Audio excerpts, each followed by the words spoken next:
محمد ایوب خان حیدرآباد سے پوچھتے ہیں کیا پلاسٹک کے برتنوں میں کھانا پینا جائز ہے؟ جی جائز ہے، باقی میڈیکلی یہ صحت کے لیے فائدہ مند ہے یا نقصان دہ ہے یہ آپ ڈاکٹروں سے پوچھ لیں۔ رئیس خان کراچی سے کہتے ہیں ذہن میں غلط سوالات آتے ہیں، اس کے بارے میں رہنمائی فرمائیں۔ جو غلط سوالات آئیں آنے دیں، جو صحیح سوالات آئیں تو مسائل کا میرا یہ سیشن ہے، اس پہ آپ پوچھ سکتے ہیں۔ غلط آتے ہیں تو آنے دیں، وہ یہ وسوسے ہوتے ہیں، آتے ہیں اور چلے جاتے ہیں۔ سرفراز صاحب کہتے ہیں میرٹ انڈیا، سرفراز میرٹ انڈیا سے، نام سرفراز ہے، میرٹ انڈیا سے ہیں یہ۔ کیا پہلی بیوی کو بتائے بنا دوسری شادی کر سکتے ہیں؟ دیکھیں، 4 شادیاں ہوں یا 2 شادیاں ہوں، اللہ تعالیٰ نے ایک شرط بیان کی ہے کہ ان کے برابر کے حقوق پورے کرو۔ تو اگر آپ یہ کام کر سکتے ہیں تو آپ 2 یا 4 شادیاں کر سکتے ہیں، یہ کام نہیں کر سکتے تو نہیں کر سکتے آپ پھر شادیاں۔ بیوی کو بتائے بغیر بھی کر سکتے ہیں، بتا کے بھی کر سکتے ہیں، لیکن اصل بات یہ نہیں ہے کہ بتا کے کر رہے ہیں بغیر بتائے کر رہے ہیں۔ اصل آرڈر یہ ہے کہ آپ اس کے حقوق پورے کر رہے ہیں یا نہیں کر رہے، دونوں کے۔ میرے نانا کے 3 بیٹے ہیں، جب وہ فوت ہوئے تو انہوں نے اپنی جائیداد اپنے بیٹوں کے نام نہیں کری، یعنی جب نانا فوت ہوئے تو بیٹوں کے نام جائیداد نہیں کی۔ اب میرے 3 ماموؤں کی شادی ہو چکی ہے، یعنی نانا کے 3 بیٹوں کی شادی ہو چکی ہے، اور بڑے ماموں کی 1 بیٹی ہے، بڑے ماموں فوت ہو گئے۔ اچھا بھائی، یعنی نانا کے جو 3 بیٹے تھے ان میں 1 بیٹا فوت ہو گیا، اور اب ان کی بیٹی جائیداد میں حصہ مانگ رہی ہے، تو اس کا جائیداد میں حصہ ہوگا یا نہیں ہوگا؟ بالکل 100% ہوگا۔ وجہ اس کی یہ ہے کہ نانا کی جب ڈیتھ ہوئی تھی تو ان کی وراثت میں وہ 3 بیٹوں میں تقسیم ہونی تھی، اب تقسیم نہیں ہوئی تو ان کا حصہ ختم نہیں ہوا اس سے، تو جس بیٹے کی ڈیتھ ہو گئی اس بیٹے کے حصے میں جو وراثت آنی تھی وہ وراثت اس بیٹے کے وارثوں کو چلی جائے گی، یعنی آپ کے ماموں کے وارثوں کو۔ تو آپ کے ماموں کے وارثوں میں آپ کی ممانی اور آپ کے ماموں کے بچے ہیں، تو اس کی تفصیل لکھ کے دیں گے تو میں بتا دوں گا کس کا کتنا حصہ ہے، لیکن بہرحال بیٹی کا حصہ ہے جائیداد میں۔ کیا آدمی اپنے پورے جسم کے بال نکلوا سکتا ہے؟ اگر وہ آدمی ہے تو اس کو ایسے کام کا شوق ہوگا ہی نہیں، اس لیے داڑھی کاٹنا تو بہرحال حرام ہے، ناجائز ہے۔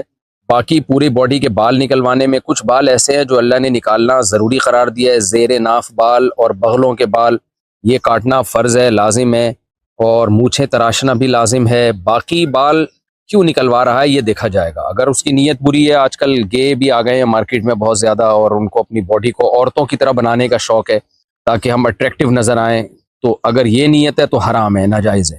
اور اگر یہ نیت نہیں ہے تو کیا نیت ہے؟ وہ نیت بتائیں کہ کیا وجہ ہے بھئی، کیوں بلا وجہ اپنے باڈی کے بال آج تک جو کام مردوں نے نہیں کیا وہ اب کیوں کرنے چلے ہیں؟ اس کی کوئی ویلڈ ریزن ہوگی تو اس پہ بات کی جا سکتی ہے، اس کے حلال یا حرام ہونے پر۔ اگر کوئی ویلڈ ریزن نہیں ہے تو پھر کیا ریزن ہے، کیوں کر رہا ہے یہ کام؟ اگر بچوں کے اسکول بیگ پر کارٹون یعنی آنکھیں بنی ہوئی ہوں تو کیا فرشتے نہیں آتے؟ صرف آنکھوں سے کچھ نہیں ہوتا، چہرے کی تصویر بنانا ناجائز اور حرام ہے۔ تو بچوں کے بیگ وہ لینے چاہیے جن پہ جاندار کے چہروں کی تصویریں نہ ہوں، اگر ہیں تو اس کو آپ مسح کر دیں۔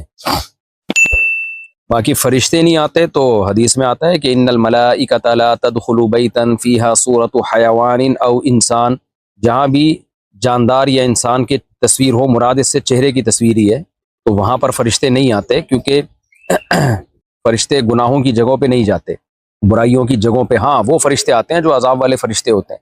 تو ہمیں نبی صلی اللہ علیہ وسلم کے حکم کو فالو کرنا ہے، قطع نظر اس سے کہ فرشتے آ رہے ہیں کہ نہیں آ رہے، اس بحث میں پڑے بغیر۔ کسی نے شاہ اسماعیل شہید رحمۃ اللہ علیہ سے کہا، وہ کتا اٹھا کے ایک بندہ لے کے جا رہا تھا، تو شاہ اسماعیل شہید رحمۃ اللہ علیہ نے اس سے فرمایا کہ یہ تم نے کتا اٹھایا ہوا ہے، یہ تو شریعت میں کتا پالنا جائز نہیں ہے سوائے ضرورت کے۔ ضرورت کے لیے تصویر بھی بنا سکتے ہیں لیکن بلا ضرورت کی بات ہو رہی ہے، تو ضرورت کے لیے کتا پالنا قرآن میں اس کی اجازت ہے، تو بغیر ضرورت کے شوقیہ کتا پالنا اسلام میں جائز نہیں ہے۔ تو اس نے کتا پالا ہوا تھا، تو شاہ اسماعیل نے کہا کہ تم نے کتا پالا ہوا ہے، تمہیں پتہ نہیں ہے کہ جہاں کتا ہو وہاں فرشتے نہیں آتے؟ تو اس نے کہا اس لیے تو پالا ہے، وہ کوئی دہریہ تھا، ملحد تھا، طنز کیا اس نے، اس لیے تو پالا ہے کہ موت کا فرشتہ ہی نہیں آئے میری جان نکالنے۔ شاہ اسماعیل شہید رحمۃ اللہ نے فرمایا کہ جو فرشتہ کتے کی جان نکالنے آئے گا نا، تمہاری جان نکالنے بھی وہی آئے گا پھر۔ اچھا بھائی، کیا لڑکی اپنی ممانی کے بھائی سے نکاح کر سکتی ہے؟ جی کر سکتی ہے۔ دانش گھانوی انڈیا سے، کیا تیسری صف میں تکبیر پڑھنا جائز ہے؟ جائز ہے۔ مہوش زاہد آزاد کشمیر سے، کیا ویڈیو کال پر نکاح کرنا جائز ہے؟ دیکھیں ویڈیو کال پہ نکاح کا اگر صحیح طریقہ اختیار کیا جائے تو نکاح ہو جائے گا، غلط طریقہ اختیار کیا جائے تو نکاح نہیں ہوگا۔ ویڈیو کال پہ نکاح یا آڈیو کال پہ نکاح کا جائز طریقہ یہ ہے کہ نکاح نہ ہو، بلکہ دولہا یا دلہن قاضی کو جو نکاح پڑھا رہا ہے نا اس کو فون پہ اپنا وکیل بنا دے کہ جی نکاح آپ پڑھا دیں، آپ میری طرف سے قبول کر لیں، یعنی میں نے آپ کو اجازت دی ہے کہ آپ فلاں کا مجھ سے نکاح پڑھا دیں۔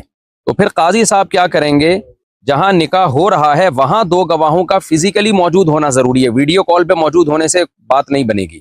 تو قاضی صاحب جب دولہا یا دلہن کے وکیل بن جائیں گے تو پھر وہاں وہ جہاں نکاح پڑھائیں وہاں پر دو گواہوں کا موجود ہونا ضروری ہے۔ تو پھر وہ دولہا یا دلہن کے وکیل بن کے ان کی طرف سے دولہا سے کہیں، اور اگر دلہن کے وکیل ہیں تو دولہا سے کہیں، دولہا کے وکیل ہیں تو دلہن سے کہیں بھئی فلاں ہے، وسیم بھائی کا میں بہت دفعہ تذکرہ کرتا رہتا ہوں، آج اچھا تذکرہ بھی ہو جائے کہ میں نے تمہارا نکاح وسیم سے کرا دیا، کیونکہ وسیم نے اجازت دے دی ہے کہ جی آپ میری طرف سے فلاں میرا نکاح فلاں سے کرا سکتے ہیں۔ تو قاضی صاحب کہیں بھئی دو گواہوں کی موجودگی میں دلہن سے کہیں کہ میں نے تمہارا نکاح وسیم سے کرا دیا ہے، تو وہاں فزیکلی گواہ اس مجلس میں موجود ہوں، ویڈیو کال پہ گواہوں کا اعتبار نہیں ہے، تو وہ کہیں کہ وہ دلہن کہے جی ہاں میں نے قبول کیا، یا دلہن فون پہ ہو اور دولہا یہاں بیٹھا ہوا ہو، دلہن کہے کہ میں نے آپ کو اجازت دی کہ آپ میرا نکاح وسیم سے کرا دیں، تو قاضی صاحب وسیم جو وہاں بیٹھا ہوا ہے فزیکلی ویڈیو کال پہ نہیں وہاں بیٹھا ہوا ہے موجود ہے، اس سے قاضی صاحب کہیں کہ فلانی نے مجھے اجازت دی ہے کہ میں تم سے اس کا نکاح کرا دوں، تو میں تمہارا نکاح اس سے میں نے کرا دیا، دو گواہوں کی موجودگی میں کہیں، اور وسیم صاحب کہتے ہیں ہاں جی میں نے، وسیم صاحب تو آپ کو پتہ ہے ایسے معاملات میں الحمدللہ اللہ نے ان کو بڑا جذبہ دیا، فوراً کہہ دیں کہ ہاں جی میں نے قبول کیا، تو یہ نکاح ہو جائے گا۔ یا دولہا دلہن دونوں ہی موجود نہیں ہیں، دونوں نے ہی قاضی کو وکیل بنا دیا، دونوں ویڈیو کال پہ الگ الگ ملکوں میں، تو پھر قاضی کیا کرے گا، دونوں کی طرف سے اجازت لے گا، بھائی مجھے اجازت دو کہ میں تمہارا نکاح فلاں سے کرا دوں، اور وہ اس سے اجازت لے کہ میں تمہارا نکاح فلاں سے کرا دوں، اور پھر دو گواہوں سے کے سامنے کہے جو فزیکلی قاضی کے پاس موجود ہوں، جو نکاح پڑھانے والا ہے نکاح خوان اس کے سامنے فزیکلی موجود ہوں، ویڈیو کال پہ نہیں، ان سے کہے کہ فلانی بنتے ڈمکانی کا نکاح میں نے فلانے بنتے ڈمکانے سے کیا، یہ دونوں گواہ ہیں اس پر، اس طرح سے نکاح ہو جائے گا۔ اتنی ٹینشن میں پڑھنے کے بجائے کسی عالم مفتی یا جو بھی نکاح کے مسائل جانتے ہیں ان کو بول دیا کریں، وہ ویڈیو کال پہ نکاح پڑھا دیں گے، یہ طریقہ اختیار کر کے۔ اور ایک غلط طریقہ ہے جس سے نکاح نہیں ہوتا ویڈیو کال پہ، وہ جو آج کل بعض جگہوں پر ہے کہ سب کچھ ویڈیو میں ہی ہو رہا ہوتا ہے، فزیکلی وہاں گواہ موجود نہیں ہوتے، ویڈیو کال پہ گواہ موجود ہوتے ہیں، تو اس سے نکاح نہیں ہوگا۔ اچھا بھائی، اگر وطر میں دعائے قنوت پڑھنا بھول جائے اور وطر کے بعد یاد آئے تو کیا وطر دہرانے ہوں گے؟ یقینی طور پر اگر یاد آیا نا کہ واقعی میں نے نہیں پڑھی دعائے قنوت، شک و وہم نہ ہو، یقینی طور پہ یاد آئے تو پھر وطر دہرانے پڑیں گے۔ ارشد وارثی رکیلا انڈیا سے، جب کچھ بڑا سامان خریدتے وقت فائنانس کرواتے ہیں کیا وہ جائز ہے؟ اور جو نقصان کے طور پر قسطیں کاٹتے وقت جو باؤنس چارجز دینا پڑتا ہے جو وقت پر جمع نہیں کر پاتے، اس کے بارے میں اسلام کیا کہتا ہے؟ دیکھیں یہ جو فائنانس کرواتے ہیں نا کچھ بڑا سامان خریدتے ہوئے، اس کی جائز صورتیں بھی ہیں اور حرام اور ناجائز صورتیں بھی ہیں۔ تو اسلامک بینک کے ذریعے کریں تو ٹھیک ہے، اگر سودی بینکوں کے ذریعے کریں تو ناجائز اور حرام ہے۔ اور اسلامک بینک جو لیٹ پیمنٹ کاٹتا ہے نا، یعنی جو چارجز کاٹتا ہے، پینلٹی لگاتا ہے، وہ چیریٹی کرتا ہے، وہ اسلامک بینک کے پروفٹ کا حصہ نہیں ہوتا، اور سودی بینک کے وہ پروفٹ کا حصہ ہوتا ہے، تو یہ فرق ہے۔ تو آپ نے بڑا ہی مبہم سا سوال کیا ہے۔ بہرحال اگر فائنانس کا یہ طریقہ ہے کہ آپ نے کسی کے پاس پیسے نہیں ہیں، اس کو گاڑی خریدنی ہے، تو آپ نے اس کو پیسے دیے کہ گاڑی خرید لو اور پھر اتنی پیمنٹ مجھے دے دینا اضافے کے ساتھ، تو وہ تو سود ہے۔ اس کا طریقہ یہ ہے کہ آپ اس کو گاڑی خرید کے قسطوں پہ مہنگی کر کے بیچ دیں، اس طرح سے جائز ہے۔ تو کیش پہ ہمیشہ چیز کی قیمت سستی ہوتی ہے اور قسطوں پہ ہمیشہ مہنگی ہوتی ہے، لیکن اسی مجلس میں یہ طے ہو جائے کہ کس قیمت پہ آپ اس کو بیچ رہے ہیں۔ ایسا نہ ہو کہ جی اگر تم نے دیر کر دی تو اتنی پیمنٹ ہے اور جلدی دے دیا تو اتنے پیمنٹ ہے، اسی وقت طے ہو کہ کیش پہ لے رہے ہو یا قسطوں پہ لے رہے ہو، یہ اسی وقت طے ہو جائے، اور پھر اس میں کمی بیشی درست نہیں ہے۔ اور دوسرا، گاڑی پہ آپ کا قبضہ ہوگا، پہلے قبضہ کر کے پھر اس کو ہینڈ اوور کریں گے آپ۔ ارشد بھوپال انڈیا سے، جب کسی کا نقصان ہوتا ہے تو وہ یہ کہتا ہے کہ جان کا صدقہ مال، یہ بولنا کیسا ہے؟ ہماری سوسائٹی میں یہ رواج ہے کہ جب کسی کا کوئی جانور مر گیا تو کہتے ہیں دیکھو بلا اس نے اپنے اوپر لے لی ہے اور ہم پہ بلا آ سکتی تھی، یا مالی نقصان ہو گیا تو کہتے ہیں دیکھو مال کا صدقہ نکل گیا، جان بچ گئی۔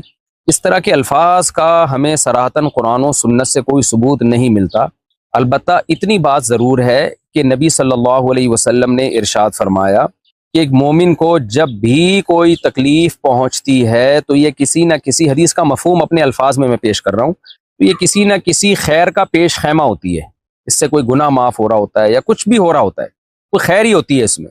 تو اس بات کا امکان بہرحال ہے کہ اللہ نے مالی نقصان کروا کے جانی نقصان سے بچا لیا ہو، ہم نے نہ وہ جانی نقصان آتا ہوا دیکھا نہ وہ مالی نقصان آتا ہوا دیکھا، تبھی تو یؤمنون بالغیب، قرآن کہتا ہے کہ اللہ کی باتوں کو بن دیکھے یقین کرتے ہیں۔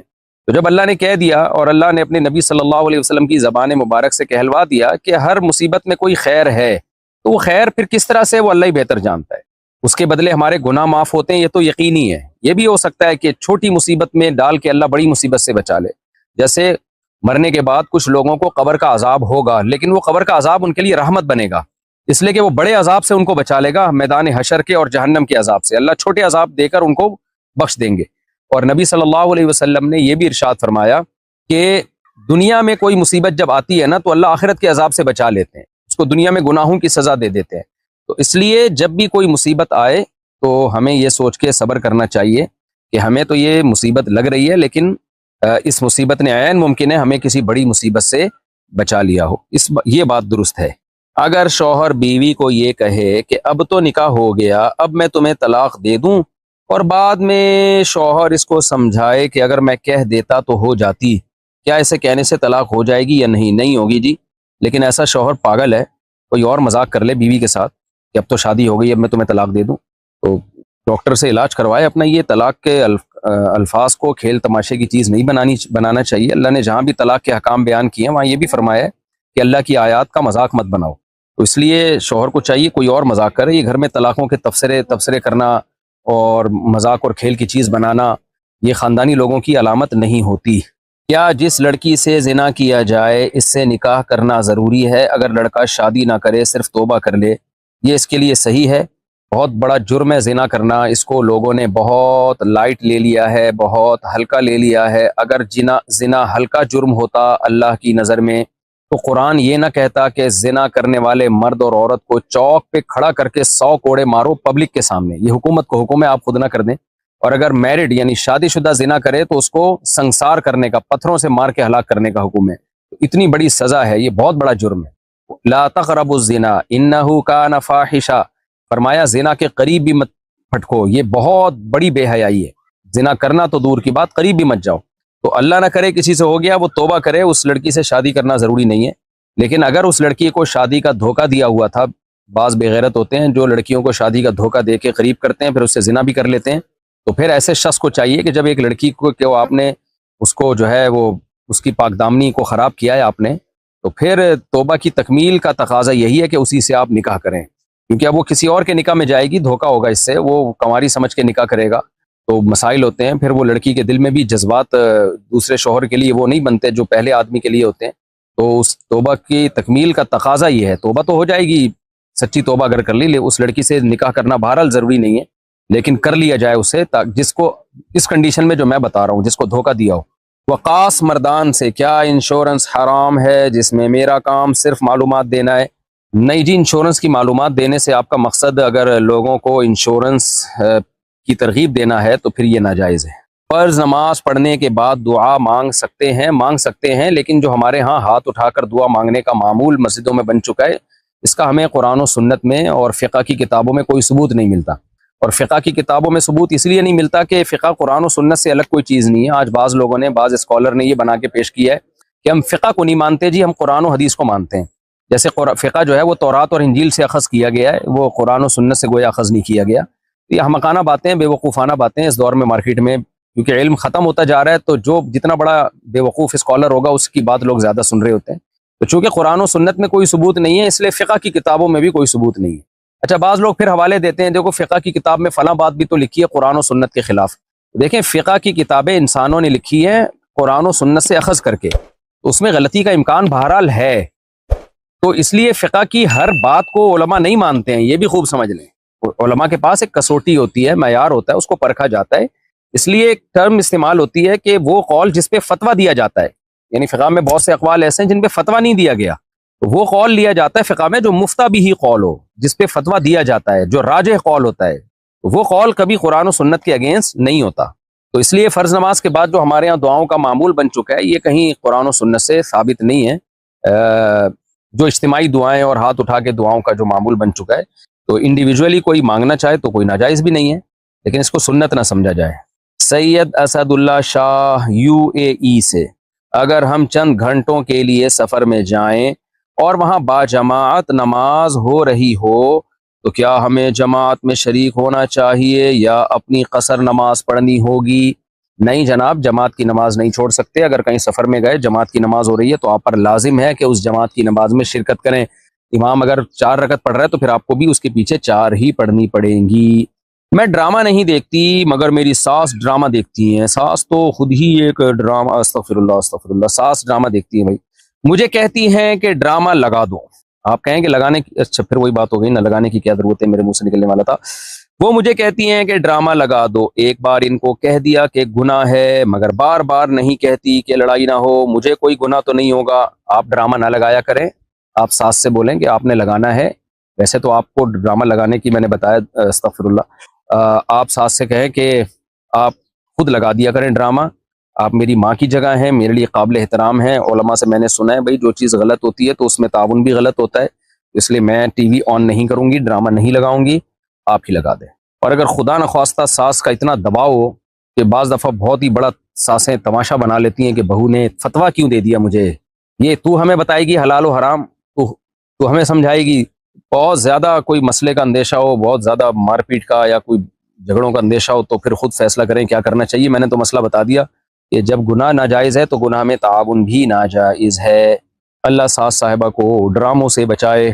معین خان مہاراشٹر انڈیا سے، فاتحہ کا پڑھا ہوا کھانا کیسا ہے؟ کھانا تو کوئی بھی کھانا جب تک حرام ہونے کی دلیل نہ ہو جائز ہے. اب سوال یہ نہیں ہے کہ فاتحہ کا پڑھا ہوا کھانا کیسا ہے، سوال یہ ہے کہ کھانے پہ فاتحہ پڑھنا کیسا ہے. تو کھانے پہ فاتحہ پڑھنے کو لوگ فضیلت والا عمل سمجھتے ہیں، نیکی کا عمل سمجھتے ہیں، جبکہ اس کا نیکی ہونا قرآن و سنت سے ثابت نہیں ہے. اس لیے اس سے یعنی یہ کام نہیں کرنا چاہیے. باقی کسی نے پڑھ لیا تو کھانے کو ضائع کرنے سے بہتر ہے بہرحال اس کو کھا لیا جائے. اگر اس کو کسی اور کس نیت سے کھا رہے ہیں یہ مجھے نہیں پتا، آپ نے پوچھا نہیں ہے. نارملی بہرحال اس کا کھانا جائز ہے، لیکن لوگوں کو منع کیا جائے اس عمل سے. وہ کیوں پڑھ رہے ہو کھانے پہ فاتحہ؟ فاتحہ نماز میں پڑھنے کی چیز ہے یا بطور رقیہ کے پڑھنے کی چیز ہے. کوئی بیمار ہو جائے تو اس پہ سورہ فاتحہ پڑھ کے دم کر دیں. کھانے پہ تو کوئی تک ہی نہیں بنتا. اگر کسی کا سگریٹ کا کاروبار ہو تو وہ کیسا ہے؟ سگریٹ حلال ہے یا حرام یہ اختلافی مسئلہ ہے. عرب علماء اس کو حرام اور ناجائز کہتے ہیں. دلیل یہ دیتے ہیں کہ یہ صحت کے لیے نقصان دہ ہے، اور قرآن مجید میں اللہ تعالیٰ کا حکم ہے کہ اپنے آپ کو اپنے ہاتھوں سے ہلاکت کے گڑھے میں مت ڈالو. خودکشی اسی وجہ سے تو حرام ہے نا کہ آپ لٹک جاتے ہیں، اپنے آپ کو مارتے ہیں. تو کہتے ہیں مارنے کی 2 قسمیں ہیں. ایک قسم یہ ہے کہ آپ کھمبے سے لٹک جائیں، ایک قسم یہ ہے کہ سگریٹ پھونک پھونک کے مار دیں اپنے آپ کو. جو ہمارے ہاں بر صغیر کے علماء ہیں، انڈیا پاکستان کے علماء، بنگلہ دیش کے علماء، برما کے علماء، ان کا موقف یہ ہے کہ حرام نہیں ہے، مکروہ ہے، ناپسندیدہ ہے، بری چیز ہے اور قابل تعریف نہیں ہے. ان کی دلیل یہ ہے کہ بھئی آپ اس کو بالکل اس خودکشی جیسے پہ قیاس نہیں کر سکتے، اس لیے کہ خودکشی میں موت تو 100% یقینی ہے اور نقصان بھی 100% یقینی ہے. سگریٹ میں اتنا زیادہ یقینی نقصان نہیں ہے اور فوری بھی نہیں ہے، اور وہ اس نقصان تک آنے میں بھی ٹائم لگتا ہے. ایسا نہیں ہوتا پی اور مر گئے. تو جو جس درجے کی ہو اس کو اسی درجے پہ ناجائز قرار دینا چاہیے نا.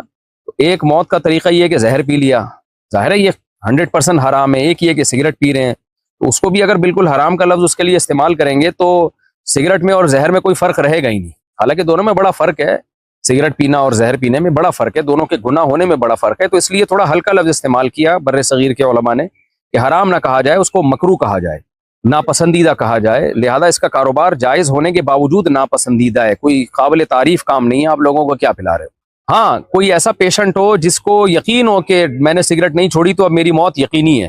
ڈاکٹر بعض لوگوں کو کہہ دیتے ہیں کہ بیٹا اب آپ کا انا للہ و انا الیہ راجعون ہونے والا ہے، اور یہ پھونک رہے ہو نا جو آپ، یہ دھواں ہی بننے والے ہو تھوڑے دنوں میں آپ. تو ایسے شخص کے لیے پھر حرام اور ناجائز ہوگا. نارملی مکروہ ہے، ناپسندیدہ ہے، بچوں کو اس سے روکنا چاہیے، شریعت کے مزاج کے بالکل خلاف ہے. تو اس کا کاروبار بھی مکروہ ناپسندیدہ ہے، حرام نہیں ہے. ہماری یہی رائے ہے. ٹریجر NFT کے بارے میں تفصیل سے بتائیں. اس کے بارے میں مجھے ابھی ذہن میں نہیں ہے، ویسے بتا چکا ہوں میں، دوبارہ اس کی تحقیق کروں گا. مجھے اس وقت تحقیق ذہن میں ہے نہیں کہ یہ کیا ہے. وضو پورا ہونے سے پہلے ہی بار بار ٹوٹ جاتا ہے، کیا کریں؟ جو اتنا بیچارہ معذور ہو گیا ہو کہ وضو کے دوران ہی وضو ٹوٹتا رہتا ہو اس کا، اور تو اس پر میں ایک تفصیل سے کلپ ریکارڈ کروا چکا ہوں، آپ وہ دیکھ لیں کہ جس کو پیشاب کے بار بار قطرے آتے ہوں وہ وضو کیسے کریں. یہ آپ لکھیں گے نا، نیٹ پہ سرچ کریں گے میرا نام لکھ کے تو ایک کلپ آ جائے گا. تو وہ پھر معذور ہے ایسا شخص، اور اس کے وضو کا کیا حکم ہے وہاں آپ ڈیٹیل سے دیکھ لیں. میری دادی کمزور ہیں، زمین پر نماز پڑھنے سے تکلیف ہوتی ہے، کیا وہ چارپائی پر نماز پڑھ سکتی ہیں؟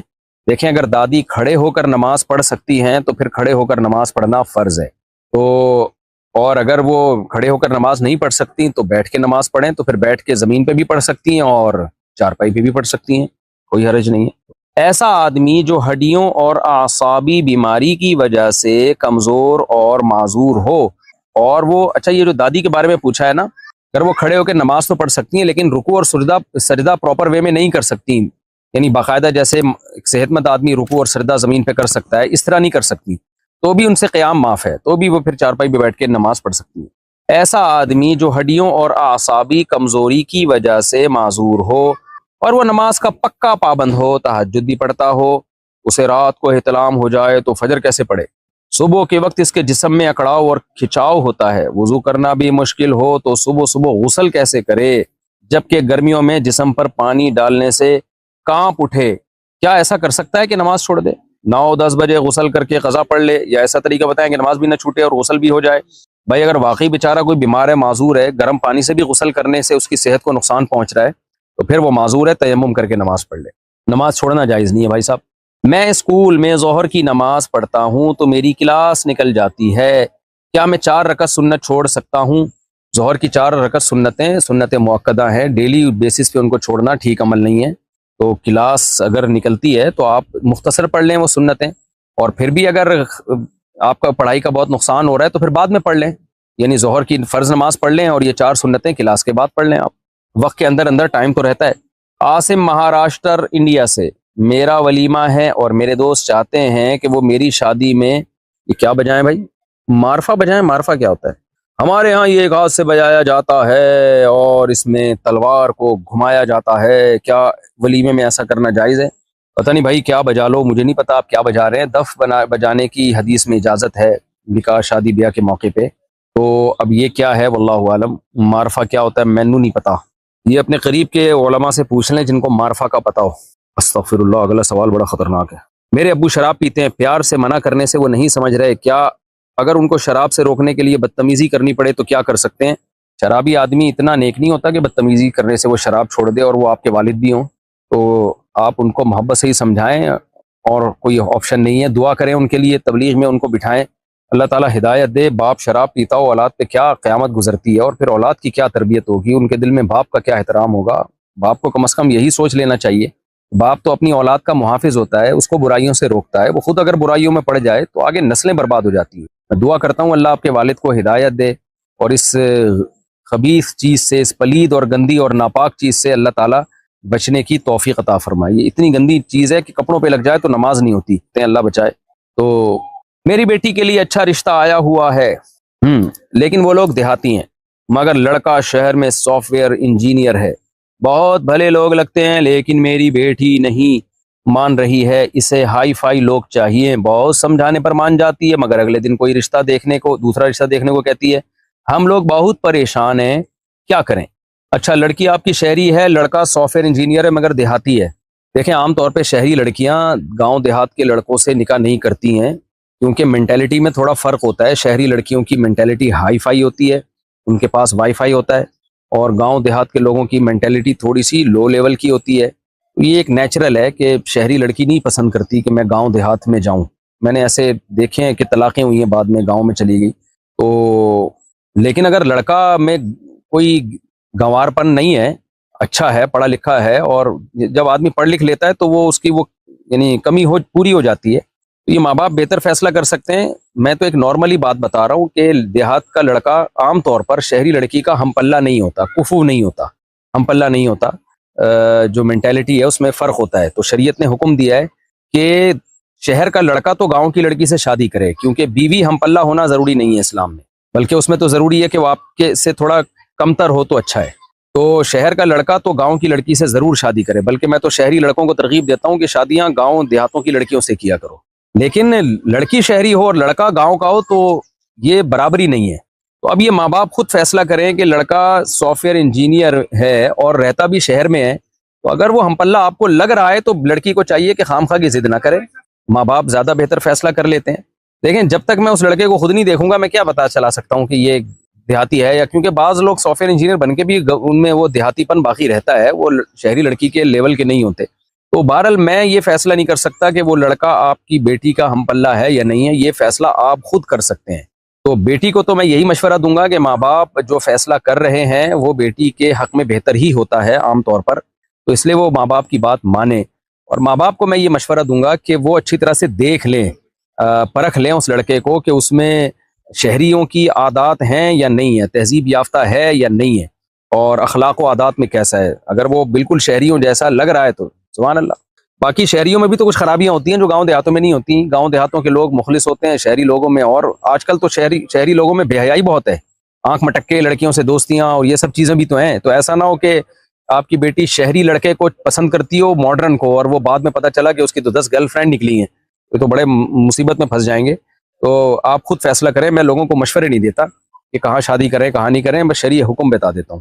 زارا صاحبہ انڈیا سے، میرے سگے ماموں کی عمر 23 سال ہے اور میری 19 سال ہے. میں ان سے زیادہ کلوز ہوں. کبھی کبھی وہ اپنا سر میری گود میں رکھ کر سر کی مالش کراتے ہیں اور گلے بھی مل لیتے ہیں. میرا رشتہ بھی ہو گیا ہے، مجھے کیا کرنا چاہیے؟ غلط بات ہے. اگر ماموں اور بھانجی کی ایج اتنی قریب ہے تو پھر یہ بے تکلفی جائز نہیں ہے. فتنوں کا دور ہے. میں آپ کے ماموں پر کوئی خدا نخواستہ بدگمانی نہیں کر رہا، لیکن شریعت نے بدگمانی کے مواقع سے بھی ہمیں منع کیا ہے. میں تو یہاں تک کہتا ہوں کسی کا بچہ آپ کے لیے اس زمانے میں 7 یا 10 سال کا بچہ گود میں بٹھانا بھی جائز نہیں ہے. اس زمانے میں فتنوں کا دور ہے. 100 میں ایک آدمی خراب ہوتا ہے تو اس ایک کی وجہ سے پابندیاں 99 پہ لگانی پڑتی ہے. آج بہت دفعہ دیکھا ہے ٹین ایجر لڑکے ہوتے ہیں تو بڑے عمر کے لوگ ان کو گالوں پہ چوم رہے ہوتے ہیں، ہونٹوں پہ کس کر رہے ہوتے ہیں. بھائی تم کیا کر رہے ہو؟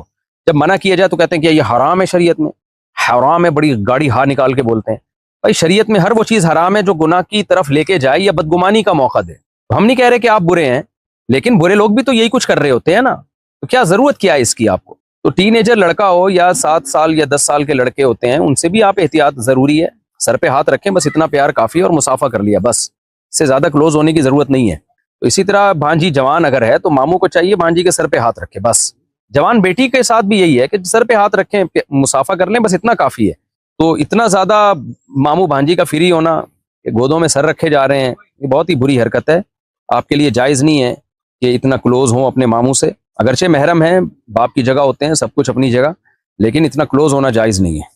عثمان لیاقت رحیم یار خان سے، کمپنی سے ایڈوانس بیلنس لیا جائے تو اس پر ٹیکس بھی دینا پڑتا ہے، یعنی 25 روپے ایڈوانس لیں تو پھر کمپنی والے 35 روپے کاٹتے ہیں، کیا یہ سود ہے؟ نہیں جی، یہ سود نہیں ہے. اور وہ ایڈوانس میں پیسے تھوڑی دے رہے ہوتے ہیں، وہ ایڈوانس میں یونٹ دے رہے ہوتے ہیں کال کے آپ کو. تو وہ یونٹ ظاہر ہے مہنگے ہوتے ہیں. جب آپ یعنی جب بھی کوئی چیز ادھار پہ لیتے ہیں تو وہ مہنگی ہوتی ہے، یہ کوئی سود نہیں ہے. یہ اگر والد کسی بھی صورت بچوں کی شادی نہ کروا رہا ہو تو کیا کرنا چاہیے؟ والد سے پوچھے بغیر شادی کر لینی چاہیے اپنے خرچے پہ، یہ ذہن میں رکھیں.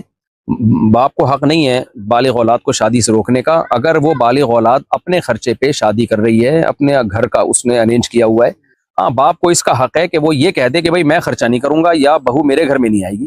یہ باپ کو حق ہے، اگرچہ نامناسب حرکت ہے، لیکن بہرحال قانون شریعت کا یہی ہے کہ ہر شخص شادی اپنے خرچے پہ کرے گا. لوگ کہتے ہیں پھر بیٹی کی شادی پر باپ پر خرچہ واجب ہے، تو بھائی بیٹی کی شادی پہ اسلام میں کوئی خرچہ ہی نہیں ہے تو واجب کہاں سے ہوگا؟ کچھ ہے ہی نہیں اسلام میں خرچہ بیٹی کی شادی پہ. بیٹی کی شادی پہ تمام تر خرچے اس کے ہونے والے شوہر کے ذمہ اللہ نے رکھے ہیں، بیٹی کے باپ پر کوئی خرچہ رکھا ہی نہیں ہے. وسیمہ صاحبہ انڈیا سے، کیا جنت میں فیملی والے ایک دوسرے کو پہچانیں گے؟ بالکل پہچانیں گے. اگر وہ جنت میں گئے تو قرآن سے یہ بات ثابت ہے، صحیح احادیث سے یہ بات ثابت ہے. مجھے بازار سے ایک چیز ملی ہے، اس کی قیمت 450 روپے ہے، کیا یہ پیسے صدقہ کرنا ضروری ہے؟ اگر وہ چیز آپ کو ملی اور آپ نے پوری کوشش کر لی کہ اس کے مالک تک جو ہے آپ وہ چیز پہنچائیں، پھر بھی مالک نہیں مل رہا، تو اگر آپ غریب ہیں تو رکھ لیں، اگر مالدار ہیں تو اس کی قیمت پھر آپ صدقہ کر کے رکھ لیں وہ چیز. اگر شوہر شرکیہ عقائد رکھتا ہو تو کیا اس صورت میں نکاح برقرار رہے گا یا فقہی اصولوں کے مطابق ختم ہو جائے گا؟ اور اگر یہ ثابت ہو جائے کہ وہ واقعی شرک کرتا ہے تو اس کا کیا حکم ہے؟ اگر 100% بغیر کسی تعویل کے شرک کرتا ہے، بعض دفعہ شرک کر رہے ہوتے ہیں لیکن جب بات پوچھو تو گھما دیتے ہیں، بات کو گول مول کرتے ہیں، تو کسی کو کافر قرار دینا شریعت میں ہلکا مسئلہ نہیں ہے. اس کے لیے ٹھوس ثبوت چاہیے. تو اگر آپ کے ہسبینڈ واقعی شرک کرتے ہیں بغیر کسی تعویل کے، یہ کہتے ہیں کہ نبی صلی اللہ علیہ وسلم ہر جگہ موجود ہیں، بغیر کسی تعویل کے کہتے ہیں کہ آپ صلی اللہ علیہ وسلم کو ما کانا وما یکونو کا علم حاصل ہے، کوئی چیز آپ کی نگاہوں سے مخفی نہیں ہے، یعنی عالم الغیب ہیں آپ، اور ہر غیب کا علم اللہ نے آپ کو دیا ہوا ہے، تو یا مشکل کشاں ہیں، یعنی سب کچھ اختیارات اللہ نے نبی صلی اللہ علیہ وسلم کو بھی دے دیے ہیں، جب چاہیں جو چاہیں آپ صلی اللہ علیہ وسلم کسی کی بگڑی بنا سکتے ہیں، کسی کی بگڑی یعنی بنا بھی سکتے ہیں اور کسی کو نقصان بھی پہنچا سکتے ہیں. تو یہ 100% نبی کو اختیارات دیے ہیں، اور کوئی تعویل بھی نہ کرتا ہو اس کی بالکل واضح لفظوں میں، تو پھر ایسا شخص مشرک ہے. تو پھر کسی توحید پرست عورت کا اس سے نکاح ٹوٹ جائے گا، اور ایسی عورت کو چاہیے کہ وہ کورٹ میں کیس کرے اور 2 گواہوں سے یہ ثابت کر دے کہ میرے شوہر کے یہ شرکی عقائد ہیں، اور کورٹ پھر اس کو خلا کی ڈگری پکڑا دے گی. تو وہ ہوگا تو خلا، یعنی لفظ تو خلا کا ہوگا، لیکن اس کو تنسیخ نکاح کنسیڈر کیا جائے گا اور ایسی عورت کا نکاح ختم ہو جائے گا. تو ایسی عورت کے لیے، پھر مسلمان عورت کے لیے، توحید پرست عورت کے لیے ایسے شوہر کے ساتھ رہنا جائز نہیں ہے، اس کو ہم بستری پر قدرت دینا جائز نہیں ہے. اس پر لازم ہے کہ وہ اس کے عقیدے کو کورٹ میں 2 گواہوں سے ثابت کرے کہ یہ اس عقیدے کا حامل ہے، اور فتویٰ لے لے کہیں سے، کسی بڑے ادارے سے، دارالعلوم کرنگی ہے یا جامعۃ الرشید ہے یا کوئی بھی بڑا ادارہ ہو، اس سے فتویٰ لے لے کہ بھائی مسلم عورت کا مشرک سے نکاح نہیں ہوتا، اور اگر کوئی شرک کر لے تو نکاح ٹوٹ جاتا ہے. لیکن صرف اس بیس پہ کہیں اور عورت کے لیے شادی جائز نہیں کہ شوہر کا جو ہے وہ توحید پرست نہیں ہے، مشرک ہے، بلکہ کورٹ سے اس کو اپنا نکاح فسخ کروانا پڑے گا. تو فسخ کروا کے کہیں بھی نکاح کر سکتی ہے. اس شوہر کے ساتھ رہنا بہرحال جائز نہیں ہے، جب تک الا یہ کہ یہ توبہ کر لے تو پھر تجدید نکاح ہوگی. اگر یہ اس شرک سے توبہ کر لے تو پھر نکاح دوبارہ ہوگا. کیا قرآن پاک کے ترجمے کے ساتھ بھی اسی حرمت کا خیال رکھنا لازم ہے؟ آج کل یہ لوگ سوال کے ساتھ ان کے نام کیوں نہیں ہوتے؟ 15 فروری 2025. ٹائمنگ کا بڑا فرق ہے یہاں ملاوی میں اور افریقہ اور پاکستان میں. کہتے ہیں جی کیا قرآن پاک کے ترجمے کے ساتھ بھی اسی حرمت کا خیال رکھنا لازم ہے؟ اگر لفظ ب لفظ ترجمہ ہو، لفظ ب لفظ، تو پھر ایسے ترجمے کو بغیر وضو کے ہاتھ لگانا ٹھیک نہیں ہے، جائز نہیں ہے. باقی پڑھ سکتے ہیں اور اس کا بھی احترام، یعنی کسی پرچی پہ اگر صرف ترجمہ لکھا ہوا ہے اور لفظ ب لفظ ترجمہ ہے تو اس کا بھی احترام لازم ہے. مفتی صاحب مجھے بیماری ہے کہ 15 سال سے میری ناک بند ہے.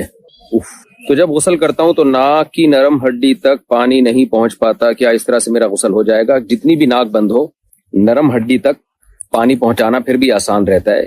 لوگوں کو بعض دفعہ وہم ہو جاتا ہے، ناک بند بھی ہو تو بھی پانی آرام سے پہنچتا ہے. آپ یوں کر کے پانی لے کے جائیں، تھوڑا سا ایسے کریں، پہنچ جائے گا پانی. بہت زیادہ اندر گھسیٹنے کی کوشش نہ کریں، تو یہ نارملی آرام سے پہنچ جاتا ہے. جتنا آرام سے آپ پہنچا پا رہے ہیں بس وہی، اسی سے غسل فرض ادا ہو جائے گا. انڈیا سے کسی نے پوچھا ہے، میں بچوں کو قرآن پڑھاتی ہوں، بچے کبھی کبھی مد کو کھینچ لیتے ہیں. بچے تو کھینچا تانی میں لگے رہتے ہیں، آپ کو پتہ ہے، اور کبھی نہیں کھینچتے. تو اس صورت میں کیا عورتوں کا قرآن پڑھانا غلط مانا جائے گا؟ نہیں بھائی، بچے ان کو پتہ چل جائے کہ مد کیسے کھینچا جاتا ہے، اتنا کافی ہے. نہ کھینچیں تو مد کی 2 قسمیں، ایک مد واجب اور ایک مستحب ہوتا ہے، واجب نہیں ہوتا. تو جو واجب مد ہے جو اکثر موٹا سا ڈلا ہوا ہوتا ہے، ایک ہی کلمے کے اندر جب مد کے بعد حمزہ آ رہا ہو نا تو وہ مد لازم ہوتا ہے. جیسے اولئک، اب ایک ہی کلمہ ہے نا، وجاء رجل من اقصى المدینہ، جاء میں حمزہ الف کے بعد آ رہا ہے، یعنی حروف مدہ کے بعد آ رہا ہے اور اسی کلمے میں، تو ایسا مد لازم ہوتا ہے. اور ایک ہوتا ہے کہ حمزہ اگلے کلمے میں آ رہی ہے تو پھر وہ مد لازم نہیں ہوتا. تو آپ یہ بچوں کو فرق بتا دیں اور کھینچ لیں گے انشاءاللہ. کوئی اتنی بڑی ٹینشن کی بات نہیں ہے. فجر اور عصر کی نماز کے بعد سنتیں نہیں ہوتی تو پھر دعا میں شریک ہونا کیسا ہے؟ کیا مطلب؟ دعا ایک الگ چیز ہے بھائی، سنتیں الگ چیز ہیں. دعا پر تو کسی بھی وقت پہ پابندی نہیں ہے، دعا کے لیے کوئی مکروہ وقت نہیں ہے، البتہ نماز کے لیے مکروہ اوقات ہیں. تو دعا میں شرکت جائز ہے. البتہ فرائض کے بعد جو اجتماعی دعا ہمارے ہاں بر صغیر پاک و ہند میں جو رواج چل پڑا ہے، اس کا ہمیں ثبوت نہیں ملتا نبی صلی اللہ علیہ وسلم سے. اچھا بھائی، LIC جائز ہے یا نہیں؟ اس کی تحقیق کروں گا. یہ ہے کیا؟ میں اسکرین شاٹ لے لیتا ہوں اس کا تحقیق کرنے کی نیت سے، تو اس کی میں انشاءاللہ تحقیق کروں گا. یہ میں نے اسکرین شاٹ لے کے اس کا سیو کر لیا ہے. اچھا بھائی، علی الخطاط دبئی سے، میرا کام اسلامک خطاطی کرنا ہے. Very good. لیکن کبھی کبھی کچھ کلائنٹس مجھے پینسل ایکسچینج یعنی تصویر بنانے کا کام دیتے ہیں. پینسل ہے کیا لفظ ہے یہ؟ بہرحال آپ ہی جانتے ہوں گے. یعنی تصویر بنانے کا کام دیتے ہیں، تو انسانی تصویر بنانا میرے لیے جائز ہوگا یا نہیں؟ اور اگر جائز نہیں تو ڈیجیٹل تصویر جائز کیسے ہے؟ ہاتھ سے جاندار کے چہرے کی تصویر بنانا بلا ضرورت شدیدہ یہ ناجائز اور حرام ہے، تو آپ نہیں بنا سکتے۔ ڈیجیٹل تصویر اس لیے جائز ہے کہ وہ تصویر محرم کے حکم میں داخل ہی نہیں ہے، کیونکہ تصویر ذات قرار چیز کو کہتے ہیں جس کو کوئی قرار ہو، اور یہ جو ڈیجیٹل تصویر ہے یہ قرار والی چیز نہیں ہے، تو نہ نبی صلی اللہ علیہ وسلم کے دور میں یہ تھی، نہ اس کے بارے میں ہمیں اس کے ناجائز یا جائز ہونے میں حکم ملتا ہے۔ جب تک ناجائز ہونے کی دلیل نہیں ہو تو الاصل فی الاشیاء الاباحہ، اس طرح کی چیزوں میں اصل اباحہ ہی ہے، جواز ہی ہے۔ تو آپ دیکھیں نا، جتنا تصویر کو قرار ہوتا چلا جائے گا اتنا زیادہ تصویر حرام ہوتی چلی جائے گی۔ یہی وجہ ہے کہ سب سے زیادہ حرام مجسمہ ہے، آپ جاندار کا پتلا نہیں بنا سکتے، کیونکہ وہ ذی ظل ہے، یعنی سائے والی چیز جس کا باقاعدہ سایہ پڑتا ہو، تو وہ سب سے زیادہ حرام ہے۔ اس سے کم درجے کی ہے جو ہاتھ سے بنائی ہوئی تصویر ہے، اس میں مزاحات لخلق اللہ ہے، جو آپ کسی کاغذ پہ بناتے ہیں، تو نبی صلی اللہ علیہ وسلم کی بہت شدید وعید ہے اس بارے میں، یضاہئون بہ خلق اللہ، کہ یہ اللہ تعالیٰ قیامت میں کہیں گے اس میں جان بھی ڈالو۔ تو یہ جب بنانا ہاتھ سے، یہ پرنٹڈ تصویر جائز نہیں ہے۔ اس سے کم درجے کی وہ ہے جو کیمرے سے بنائی گئی ہو لیکن پرنٹ نکال لیا گیا اس میں قرار تو ہے لیکن مزاحات کا عنصر اس میں کم ہو جاتا ہے، یعنی اس میں آپ کی صنعت سازی کا دخل نہیں ہے، بلکہ وہی جو اللہ کی بنائی ہوئی تصویر ہے، بالکل وہی جو ڈیجیٹل کیمرے میں جو شعاعیں انسان کی باڈی سے جو روشنی ٹکرا کے آتی ہے اسی کو اس نے سیو کیا ہے، تو اس لیے اس میں اختلاف ہے، وہ اور زیادہ کم درجے کی ہے۔ بہرحال ہماری نظر میں وہ بھی ناجائز ہے کیونکہ قرار والی تصویر ہے وہ۔ اور آخری درجے کی، سب سے کم درجے کی یہ رہ جاتی ہے جو ڈیجیٹل ہے، جو ڈیجٹ فارم میں ہوتی ہے، اس کا کوئی قرار ہی نہیں ہوتا۔ موبائل کی بیٹری بند ہوئی تو یہ تصویر بھی غائب ہو گئی، اور یہ تصویر کی شکل میں آپ کی ہارڈ ڈسک میں یا میموری کارڈ میں سیف بھی نہیں ہوتی، یہ ڈیجٹ فارم میں ہوتی ہے، 0101 کی فارم میں ہوتی ہے، اور تو اس پہ وہ احکام جاری نہیں ہوں گے۔ تو اس لیے اگرچہ یہ بھی اختلافی مسئلہ ہے لیکن ہماری نظر میں یہ جائز ہے، اور ویسے بھی اس سے بچنا ممکن بھی نہیں ہے۔ تو جب کسی چیز میں ابتلا بہت زیادہ ہو جاتا ہے تو شریعت میں اس میں بھی، اور وہ اتفاقی طور پر حرام نہ ہو، جیسے شراب میں اگر ابتلا بہت زیادہ ہو گیا تو وہ حرام ہی رہے گی، سود میں اگر بہت زیادہ لوگ مبتلا ہو گئے تو بھی حرام ہی رہے گا، شرک ساری دنیا بھی کرنے لگے تو حلال نہیں ہو جائے گا شرک۔ لیکن کچھ چیزیں اختلافی ہیں، اسلاف سے ہی اختلافی چلی آ رہی ہیں، تو ان میں جب ابتلا بہت زیادہ ہو جاتا ہے تو اس میں پھر گنجائش ویسے ہی نکلتی ہے۔ تو یہ جو ڈیجیٹل تصویر ہے اس میں کیونکہ اس کے فوائد بھی بہت زیادہ ہیں اور اس سے بچنا ممکن بھی نہیں ہے، اور اس کے ناجائز ہونے میں بہت ساری آراء ہیں، بہت سارے متدین پرہیزگار علماء بھی اس کو جائز کہتے ہیں، تو ایسا نہیں ہے کوئی اتفاقی طور پر حرام ہو یہ، بلکہ وہ علماء جو واقعی اللہ کا خوف رکھتے ہیں، اباحت پسندی کے قائل نہیں ہے کہ بس ہر چیز کو جائز قرار دینا ہے، اس طرح کی ان کی سوچ نہیں ہے، تو دلائل میں غور و فکر کرنے کے بعد انہوں نے اس کی اجازت دی ہے، اور اس کے بارے میں حکم یہی دیا ہے کہ یہ اس تصویر میں داخل ہی نہیں ہے جس کے بارے میں نبی صلی اللہ علیہ وسلم کی شدید ترین وعید ہیں۔ تو اتنی ساری گنجائشوں کے بعد پھر اس میں ہماری رائے میں تو یہی ہے کہ اس کو حرام کہنا بہت مشکل کام ہے، تو اس لیے ڈیجیٹل تصویر بنا سکتے ہیں۔ البتہ ڈیجیٹل تصویر میں ایسی کوئی تصویر جس میں بے حیائی کا عنصر ہو وہ بہرحال ناجائز ہے، کیونکہ بے حیائی اسلام میں وہ ہر صورت میں حرام اور ناجائز ہے۔ وضو کے دوران چاندی کی انگوٹھی اتارنا ضروری ہے تاکہ وضو کا پانی اس جگہ بھی پہنچے، یا انگوٹھی اتارے بغیر بھی وضو کر سکتے ہیں؟ پانی پہنچانا ضروری ہے، اگر آپ انگوٹھی پہن کے پانی پہنچا سکتے ہیں یا سکتی ہیں تو اتارنا ضروری نہیں ہے، اور اگر آپ کا خیال یہ ہے کہ پانی نہیں پہنچے گا کھال تک تو پھر اتارنا ضروری ہے۔ کیا 23 سال کی عورت 38 سال کے مرد سے نکاح کر سکتی ہے؟ ان دونوں کے گھر والے عمر کے فرق کی وجہ سے عزت نہیں دے رہے۔ کس کو نہیں دے رہے عزت بھائی؟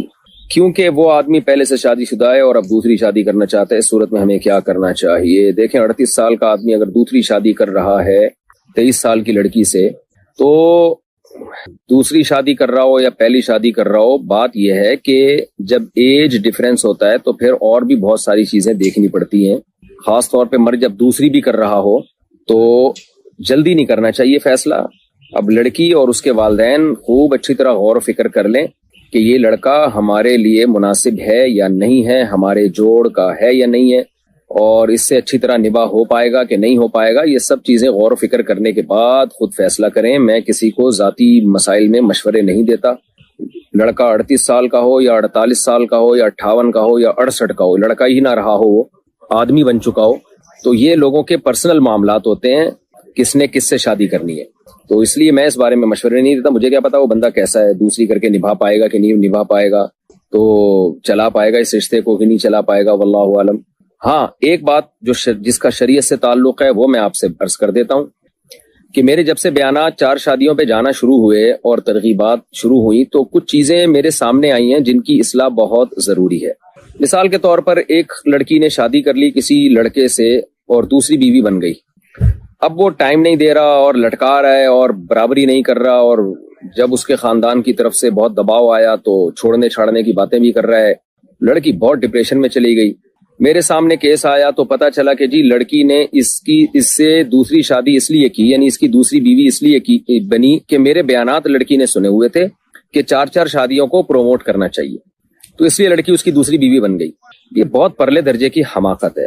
4 شادیوں کو پروموٹ کرنے کا یہ مطلب نہیں ہے کہ آپ کے لیے کوئی دوسری شادی کا پیغام بھیج رہا ہے تو بس آپ اس بیس پہ کر لیں کہ دوسری کر رہا ہے اور ہم نے 4 شادیوں کو سوسائٹی میں پروموٹ کرنا ہے۔ تو بھائی 4 شادیوں کو تو پروموٹ کرنا ہے، اچھی بات ہے، لیکن یہ مرد کے کرنے کا کام ہے نا۔ لڑکی تو اپنے لیے بہتر سے بہتر ہی سوچے، اس کو اگر کوئی کنوارا چھڑا چھاٹ مل رہا ہے اچھا تو وہ کنوارے سے کرے، وہ کیوں دوسری والے سے کر رہی ہے؟ یہ کہیں اور ٹرائی کر لے گا۔ اور اگر آپ کا خیال ہے کہ یہ دوسری والا بہتر ہے میرے لیے اور مجھے اس سے اچھا کنوارا نہیں مل سکتا، تو بھی اس میں ایک اہم بات یہ ہے کہ پھر آپ یہ بھی تو دیکھیں 2 کرنے کے بعد یہ نبھا پائے گا کہ نہیں پائے گا۔ اس سے بہت اچھی طرح معاہدے کریں، ایگریمنٹ کریں، اس سے دیکھیں پیچھے کوئی خاندان انوالو ہے یا نہیں ہے، یہ ساری باتیں۔ تو 4 شادیوں کا مطلب یہ نہیں ہوتا کوئی بھی بھنگی چرسی اٹھے تیسری شادی کر رہا ہے، لڑکی اس لیے راضی ہو جائے کہ سنت ہے یہ، تو لڑکی کے لیے کوئی سنت نہیں ہے۔ لڑکی اپنے لیے بہتر سے بہتر ہی دیکھے، وہ یہی دیکھے کہ مجھے بہتر سے بہتر رشتہ چاہیے۔ اور کنوارا ظاہر ہے 2 شادیوں والے سے عام نارملی وہ اس کے لیے حقوق کا ادا کرنا آسان ہوتا ہے، کسی کنوارے کے لیے ایک بیوی کے حقوق ادا کرنا آسان ہوتا ہے، تو لڑکی نے اپنے لیے بہتر سے بہتر ہی دیکھنا ہے، اس نے بھی اس کے والدین نے بھی۔ ہاں بعض دفعہ ایسے ہوتا ہے کہ لڑکی والوں کو اندازہ ہوتا ہے کہ بھئی ہمارے پاس کنوارے رشتے بھی ہیں لیکن یہ دوسری شادی والا ان کنواروں سے بہتر ہے۔ بعض کنوارے نکمے ہوتے ہیں اور 2 شادیوں والے بعض ذمہ دار ہوتے ہیں، تو یہ خود آپ نے فیصلہ کرنا ہے۔ یعنی اس بیس پہ ہاں نہیں کرنی ہے کہ شریعت نے 4 کی ترغیب دی ہے، شریعت نے لڑکی کو کہیں بھی ترغیب نہیں دی ہے کہ کسی کی دوسری بیوی بنے یا تیسری بیوی بنے یا چوتھی بیوی بنے، کوئی بھی ایک ضعیف حدیث بھی نہیں ملتی ہمیں اس بارے میں۔ شریعت نے یہ ترغیب دی ہے کہ کوئی اچھا شخص نکاح کا پیغام بھیجے تو انکار مت کرو۔ اب اچھے کا کرائیٹیریا ہر ایک کے حق میں مختلف ہوتا ہے، اچھے کا مطلب آپ کے حقوق ادا کر سکتا ہو، وہ دیندار ہو اور صرف لیبل نہ ہو داڑھی ٹوپی کا، واقعی سچی مچی میں دیندار ہو۔ آج کل عاملوں نے الو بنانا شروع کیا ہوا ہے، جو روحانی ڈرامے باز ہیں نا، خلافتیں لے کے گھوم رہے ہوتے ہیں بزرگوں سے اور تعویذ گنڈوں کا بزنس کر رہے ہوتے ہیں۔ ان حرام خوروں نے بہت گند کیا ہوا ہے، اتنے چہرے پہ ان کی بڑی بڑی داڑیاں اور سفید پگڑیاں اور چہرے پہ ایسا لگتا ہے بغیرتوں کے جیسے نور کی پوری بالٹیاں اڈیل دی ہے بغیرتوں نے۔ تو یہ بغیرت 4 شادیاں کر رہے ہوتے ہیں لڑکیوں کو پھنسا کے، اور میرے بیانات کا بغیرت لوگ حوالہ بھی دے رہے ہوتے ہیں کہ مفتی صاحب نے کہا 4 شادیاں، تم جیسے بغیرتوں کے لیے میں نے کہا ہی نہیں ہے۔ تو اور پھر جو ہے وہ پھر لٹکاتے ہیں، ان کی زندگیاں برباد کرتے ہیں اور حرام کا پیسہ کماتے ہیں، جن چڑیل بھوت بھگا کے۔ کوئی جن چڑیل بھوت بھگانے کا فن آتا نہیں ہے، ان کو کچھ بھی نہیں ہوتا۔ تو اس لیے ایسے حرام خوروں سے بچ کے رہیں، اور دوسروں کی بیویوں پہ بھی بغیرت لوگ قبضہ کرتے ہیں۔ یہاں بلاوی میں بھی میں نے دیکھا کہ بہت ساری خواتین ان بغیرتوں کے چکر میں پڑی ہوئی ہیں، فلانے پہ جادو ہے، فلانے پہ ٹونا ہے، فلانے پہ۔ یہ ایک مولوی مجھ سے ملنے کے لیے آیا، وہ بھی اس طرح کی بکواسات کر رہا تھا یہاں پہ۔ مجھے اندازہ ہو گیا کہ یہ 2 نمبر آدمی ہے۔ بعد میں کسی نے بتایا تعویذ گنڈوں کا بزنس کرتا ہے، میں نے کہا مجھے تو بات چیت سے اندازہ ہو گیا تھا حرام خور ہے۔ تو بہت یہ بڑا المیہ بن چکا ہے مذہبی لوگوں کا۔ پوری دنیا میں جہاں بھی جاؤ نا، مسائل وہیں ملیں گے جہاں روحانی علاج والا ملے گا آپ کو۔ جہاں روحانی علاج والا ہوگا وہاں جن چڑیل بھوت جادو آپ کو ملیں گے، اور جہاں یہ روحانی علاج والے نہیں ہیں وہاں نہ جن نہ چڑیل نہ بھوت نہ جادو، کچھ بھی نہیں ہوگا وہاں پہ۔ تو خواتین کو چاہیے کہ وہ اپنے لیے بہتر سے بہتر دیکھیں۔ اگر ان کا خیال ہے کہ یہ دوسری شادی جو کر رہا ہے یہ زیادہ بہتر ہے میرے لیے اور یہ حقوق پورے کرے گا، اور ہوائی بات نہ ہو، اس کی آمدن دیکھیں کیا ہے، رکھے گا کہاں، یہ سب چیزیں پہلے سے طے شدہ ہوں، دونوں کے برابر حقوق پورے کرے گا، یہ سب چیزوں میں آپ کو اطمینان ہو گیا اور کوئی اس نوعیت کا کنوارا نہیں مل رہا تو کریں آپ۔ پھر ساری زندگی بیٹھے رہنے سے بہتر ہے کہ کسی کی دوسری یا تیسری بیوی بن جائے۔ اور جو میں ایک بات کہتا ہوں وہ ریپیٹ کرتا ہوں کہ کسی نکمے کی پہلی بیوی بننے سے بہتر ہے کسی سمجھدار ذمہ دار کی چوتھی بن جائے۔ لیکن یہ جب کنوارا نکما ہو، پھر کنوارا نکما نہیں ہے تو پھر کنوارے کو ترجیح دینی چاہیے۔ کیا گھٹنا دکھا کر وضو کر سکتے ہیں؟ کیا مطلب بھائی گھٹنا دکھا کر وضو کرنا؟ اس کے پیسے ملتے ہیں؟ کیا ہوتا ہے اس سے؟ تو میرا خیال ہے بعض لوگ پاؤں دھوتے ہوئے گھٹنا بالکل کھول دیتے ہیں، تو یہ جائز نہیں ہے، گھٹنا سطر میں داخل ہے۔ اگر لڑکی کا باپ فوت ہو گیا ہو اور اس کی ماں اور بھائی پیسوں کی لالچ میں اگر زبردستی اس کی شادی کہیں کروانا چاہ رہے ہوں لیکن لڑکی اس رشتے سے راضی نہیں، تو کیا اس صورت میں لڑکی اپنے گھر سے بھاگ کر اپنی مرضی سے نکاح کر سکتی ہے؟ کیا اس کے لیے ایسا کرنا جائز ہے؟ اگر واقعی بھائی لالچی ہے تو اپنے خاندان کے دوسرے مردوں سے رابطہ کرے، گھر سے بھاگے مت۔ گھر سے بھاگنے کے سائیڈ ایفیکٹ بہت زیادہ ڈینجرس، بہت زیادہ خطرناک ہوتے ہیں۔ بھاگنے کے بعد آپ کا کیا خیال ہے؟ کوئی بہت نیک انسان مل جائے گا آپ کو، وہ اور زیادہ آپ کو بیوقوف بنائے گا جب اس کو پتا ہے کہ اس کے باپ اور بھائی، اس کی ماں اور بھائی اس کے خلاف ہیں اور لالچی ہیں، اور والدین جو باپ کا بھی انتقال ہو چکا ہے، تو وہ بھگانے کی آپ کو لالچ تو دے گا لیکن وفا نہیں کرے گا آپ کے ساتھ، وہ آپ سے کھیلے گا۔ عام طور پر ایسا ہی ہوتا ہے 99.9%۔ تو اس لیے پھر بھائی کے بجائے خاندان میں کوئی اور ہو، چچا ہو، ماموں ہو، ان سے رابطہ کریں کہ بھائی یہ اس طرح کر رہے ہیں، میں اس پہ راضی نہیں ہوں۔ اور اگر پھر بھی کوئی حل نہ ہو تو پھر کورٹ کا راستہ اختیار کیا جائے، کورٹ میں جا کے کیس کیا جائے کہ بھائی میرا نکاح کسی انسان کے بچے سے کرایا جائے۔ ساغل سہیل نور پور تھل سے، اگر سگریٹ پینا صحت کے لیے نقصان دہ ہے تو پھر یہ حرام کیوں نہیں ہے جبکہ قرآن میں ہے کہ اپنی جان پر ظلم حرام ہے؟ دلائل کے ساتھ جواب دے دیجئے۔ دیکھو، جو چیز جس درجے کی نقصان دہ ہوتی ہے نا، اس درجے کی حرام ہوتی ہے۔ تو قرآن نے کہا کہ اپنی جان کے ساتھ ظلم مت کرو اور اپنے آپ کو اپنے ہاتھوں سے ہلاکت میں مت ڈالو۔ تو ہلاکت کی ایک نوعیت تو یہ ہے کہ آپ سگریٹ، وہ کسی بجلی کے کھمبے کو جا کے آپ نے پکڑا اور مر گئے آپ، یا اوپر سے چھلانگ لگائی یا آگ میں چھلانگ لگائی، یہ یقینی اور فوری موت ہے۔ دوسرا یہ کہ آپ نے زہر پی لیا، 1 گھنٹے میں آپ مر گئے، تو یہ تو یقینی چیز ہے۔ تو سگریٹ کا جو نقصان ہے اس درجے کا یقینی نہیں ہے اور اس درجے کا فوری نہیں ہے۔ اس سے مرتا ہے آدمی، لیکن ایسے نہیں کہ ایک کش لیا اور انتقال ہو گیا۔ مرتے مرتے بھی 30-40 سال لگ جاتے ہیں، تو جلدی نہیں مرتا، اور وہ بھی ہر ایک کو نہیں ہوتا، بہتوں کو ہوتا ہے، بہتوں کو نہیں بھی ہوتا۔ تو جو جس نوعیت کی نقصان دہ ہوگی نا، اس کو اس نوعیت کا حرام کہا جائے گا۔ اب عام خودکشی کہ آپ اوپر سے چھلانگ لگا کے مر جاتے ہیں، اس میں فوری موت ہوتی ہے، وہ بھی حرام اور سگریٹ بھی حرام، تو یہ اس کا مطلب آپ نے دونوں گناہ کو برابر کر دیا۔ تو اس لیے بری چیز تو ہے سگریٹ، لیکن اس کو کے لیے حرام کا لفظ استعمال نہیں ہوتا، مکروہ کا لفظ استعمال ہوتا ہے کہ مکروہ ہے، تنزیہی ہے، نا پسندیدہ ہے، قابل تعریف نہیں ہے۔ اور کوئی بیماری کی اس اسٹیج پہ پہنچ گیا کہ ڈاکٹر نے اگر اسے کہا کہ اب اگر تم نے سگریٹ نہ چھوڑی تو پھر تمہاری یقینی موت ہے، یقینی کینسر ہے، ایسی صورت میں اس شخص کے لیے بہرحال حرام ہو جائے گی وہ۔ لیکن نارملی ہر آدمی کے لیے حرام کہنا یہ علماء کے لیے ممکن نہیں ہے۔ اس کی وجہ یہی ہے، حالانکہ علماء سگریٹ پیتے نہیں ہیں، لوگ کہتے ہیں نا یہ لوگ اپنے لیے حلال کرتے ہیں، دوسروں کے لیے حرام۔ میں نے تو نہیں دیکھا کوئی ایک آدھ کبھی سینکڑوں میں دیکھا ہو کوئی سگریٹ پیتے ہوئے، ورنہ علماء تو سگریٹ نہیں پیتے عام طور پہ۔ 99.9% علماء جو ہے وہ سگریٹ نہیں پیتے، لیکن مکروہ کہتے ہیں، ناجائز اس لیے نہیں کہتے، بھائی ناجائز کی کوئی مضبوط دلیل ہونی چاہیے۔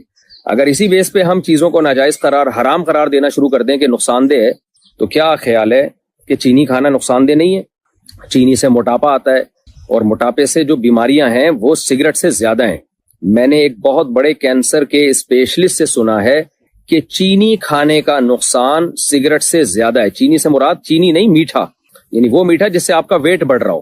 تو وزن بڑھنے کا نقصان سگریٹ سے زیادہ ہے۔ سگریٹ میں کینسر کے چانسز بھی ہیں، لیکن موٹے آدمی کے لیے کینسر کے چانسز زیادہ ہیں۔ تو کیا مطلب اب لڈو کھانا بھی حرام ہو جائے گا؟ کیا میٹھا کھانا بھی حرام ہو جائے گا؟ تو ناپسندیدہ ضرور ہے۔ ہم بھی بیانات میں لوگوں کو ترغیب دیتے ہیں، بھائی یہ لڈو مڈو چھوڑ دو، یہ حلوے مانڈے چھوڑ دو، اور مذہب کے نام پہ حلوے کھا رہے ہو، چلے جا رہے ہو۔ نبی صلی اللہ علیہ وسلم کے تو آپ تو روزہ رکھتے تھے، روزہ رکھنا سنت ہے۔ تو ایسے بہت سی چیزیں اور بھی ہیں جو صحت کے لیے نقصان دہ ہیں، اس کو حرام نہیں کہا جاتا، اس لیے کہ ان کا نقصان فوری نہیں ہوتا۔ اب یہ نہیں ہوتا کہ کسی موٹے آدمی نے لڈو کھایا اور ایک دم مر گیا۔ لڈو کھاتے کھاتے پہلے وہ خود لڈو بنے گا۔ جب آپ لڈو کھانا شروع کرتے ہیں تو پہلے آپ کو فطرت ٹائم دیتی ہے لڈو بننے کا، آپ خود گول مٹول ہو جائیں گے لڈو کی طرح، اس کے بعد بھی پھوڑتے رہیں گے تو ایک دن دھماکے سے پھٹ جائیں گے۔ تو اس لیے حرام اس کو نہیں کہا جائے گا لڈو کھانے کو، کہ فوری نقصان نہیں ہوتا، دیر سے نقصان ہوتا ہے، اور ہوتا بھی سلولی ہے۔ تو اس لیے اس کو اس درجے کا حرام نہیں کہا جائے گا کہ زہر پی لیا کسی نے، یوں کہا جائے گا مکروہ ہے، ناپسندیدہ ہے۔ جیسے سگریٹ پینا مکروہ ہے، زیادہ کھانا کھانا بھی مکروہ ہے، کیونکہ سگریٹ کے نقصان کم ہیں، زیادہ کھانا کھانے کے نقصان سگریٹ سے زیادہ ہیں۔ یہ ریسرچ سے ثابت شدہ ایک حقیقت ہے۔ تو جو میں ڈاکٹر تو نہیں ہوں، ظاہر ہے ڈاکٹروں کی ریسرچ ہی آپ کے سامنے پیش کر سکتا ہوں۔ تو اس لیے بر صغیر کے علماء اس کو حرام کے بجائے مکروہ کا لفظ استعمال کرتے ہیں۔ سعودیہ کے عرب علماء بالکل حرام کہتے ہیں۔ کوئی ان کی رائے پر عمل کرنا چاہے تو زیادہ اچھی بات ہے. احتیاط تو اسی میں ہے کہ بالکل چھوڑ دیں آپ اس کو. صالحہ پٹھان راجستھان. راجستھان میں تو پٹھان نہیں ہوتے، میں نے سنا ہے راجستھان میں تو سردار لوگ ہوتے ہیں. بہرحال محرم میں جو حلیم بنتا ہے کیا وہ کھانا جائز ہے؟ نہیں، جائز نہیں ہے، کیونکہ بدعت کی تائید ہے. مذہب کو حلوے مانڈے اور دیگوں کا مذہب بنا دیا ہم لوگوں نے. اسلام روزوں کا مذہب ہے. کثرت سے روزے رکھیں. سیدنا حسین ابن علی رضی اللہ عنہ سید الشہداء، سید شباب اہل الجنہ، ان کا تو 9 محرم کو روزہ تھا اور روزے کی حالت میں آپ شہید ہوئے. 10 محرم کو روزہ تھا، روزے کی حالت میں آپ شہید ہوئے. اور ہمارے یہاں حلوے مانڈے اور حلیم اور کھانے پینے پھوڑے جاتے ہیں، تو شرم ویسے بھی آنی چاہیے بہت زیادہ کہ کربلا میں لوگ بےچارے بھوکے پیاسے ان کو شہید کر دیا گیا، اور یہاں پر جو ہے ان کی یاد میں حلیم پھوڑے جا رہے ہیں. اگر والدین اپنی بیٹی کو اس کے حصے کی زمین نہ دے رہے ہوں تو کیا لڑکی قانون کی مدد سے وہ زمین لے سکتی ہے؟ کیا یہ کرنا اس کے لیے جائز ہے؟ دیکھو، والدین کی زندگی میں کوئی وراثت نہیں ہوتی، کسی کا حصہ نہیں ہوتا. والدین کے مرنے کے بعد ان کی وراثت اولاد میں تقسیم ہوتی ہے. تو باپ